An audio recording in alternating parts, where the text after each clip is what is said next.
ഇന്ന് തന്നെ ഡൗൺലോഡ് ചെയ്യൂ. കാണൂ നിങ്ങളുടെ ഫേവറേറ്റ് ഷോസ്. വിവാഹം കഴിഞ്ഞ് വധൂവരന്മാർ ഗൃഹപ്രവേശം നടത്തുമ്പോൾ മുതൽ അവർ തമ്മിലുള്ള ആദ്യ രാത്രി കഴിയും വരെ പൂജാവിധികളിൽ മുടക്കമുണ്ടാവാൻ പാടില്ല. സമ്മതം. മനസ്സുരുകിയുള്ള പ്രാർത്ഥന, ഓരോ ചുവടുകളിലും ഉള്ള ശ്രദ്ധ, കൈവിടാതെയുള്ള ഭക്തി, ഇതൊക്കെയാണ് വേണ്ടത്. ചോദിക്കുന്നത് പേടികൊണ്ടാണ്. ഈ പറയുന്നതൊക്കെ പാലിച്ചു കഴിഞ്ഞാ ഫലം നിശ്ചയം. എത്രയോ മുമ്പ് നമ്മുടെയൊക്കെ വിധി എഴുതപ്പെട്ടതാണ്. അതിലേക്ക് നമ്മൾ എത്താൻ വഴി ഒരുപാട് നടക്കേണ്ടി വരുമെന്ന് മാത്രം. ഇപ്പോ എല്ലാ ചുവടുകളും ലക്ഷ്യസ്ഥാനത്തേക്കാണ്.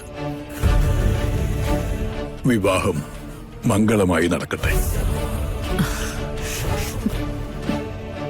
ജഗദീശ്വര രക്ഷിക്കണേ.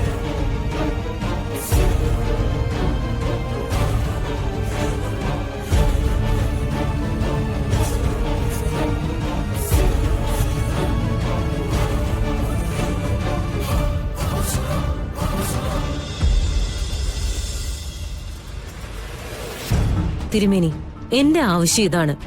നവീന്റെ വിവാഹ ദിവസം തന്നെ ഗാഥയുടെ മരണം സംഭവിക്കണം.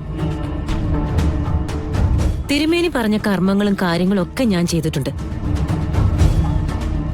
കാര്യം മന്ത്രവാദമാണെങ്കിലും ഇതൊരു കൊടുക്കൽ വാങ്ങൽ ഇടപാടാണല്ലോ. തിരുമേനി എന്നോട് പറഞ്ഞ വാക്ക് പാലിക്കപ്പെട്ടില്ലെങ്കിൽ എനിക്ക് വേറെ മാർഗം നോക്കേണ്ടി വരും. എന്ത് മാർഗം? ഞാൻ പോലീസിൽ പരാതിപ്പെടും. അതിനുള്ള വകുപ്പുണ്ടല്ലോ. തിരുമേനി പത്രത്തിലും ടിവിയിലൊക്കെ കാണാറില്ലേ വ്യാജ മന്ത്രവാദികളെ കുറിച്ച്? എന്താ നിങ്ങൾ പറയുന്നത്? വ്യാജമന്ത്രവാദി എന്നോ? വാക്കുകൾ സൂക്ഷിച്ച് സംസാരിക്കണം. എനിക്ക് ഈ കാര്യത്തിലേ മേലും കീഴും നോക്കാനൊന്നുമില്ല. എന്റെ മോളുടെ ആഗ്രഹത്തിനപ്പുറം എനിക്ക് വേറൊന്നുമില്ല. തിരുമേനിക്ക് സഹായിക്കാൻ പറ്റുവാണെങ്കിൽ സഹായിക്കും.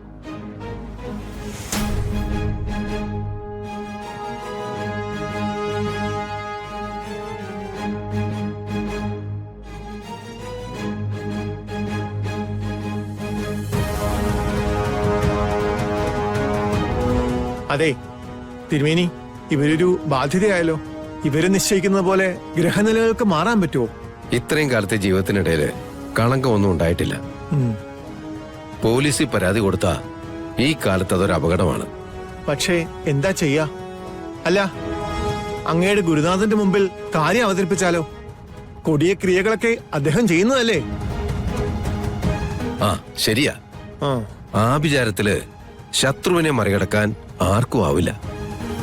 അത് തന്നെയാണ് മാർഗം. ഓർമ്മപ്പെടുത്തിയത് നന്നായി.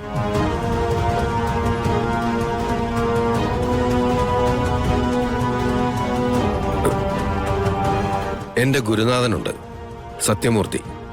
ഇപ്പൊ വയസ്സ് 91. പ്രായാധിക്യം കർമ്മത്തെ ബാധിച്ചിട്ടില്ല. എല്ലാം കൃത്യം. ഞാൻ അദ്ദേഹത്തെ വരുത്താം. ഈ കർമ്മം അദ്ദേഹം ചെയ്യും. ഫലം ഉറപ്പാണല്ലോ അല്ലേ? ദൈവത്തെക്കാൾ നാം നമ്മുടെ ഗുരുവിനെ വിശ്വസിക്കുന്നു, അദ്ദേഹത്തിന്റെ കഴിവിനെയും. നിങ്ങൾ മടങ്ങിക്കോളൂ. ഞാൻ പറഞ്ഞതൊക്കെ തിരുമേനിക്ക് ഓർമ്മയുണ്ടല്ലോ? ഉണ്ട്. നിർമ്മലിക്ക് നിരാശ ഉണ്ടാവില്ല ഒരിക്കലും. കൃഷ്ണ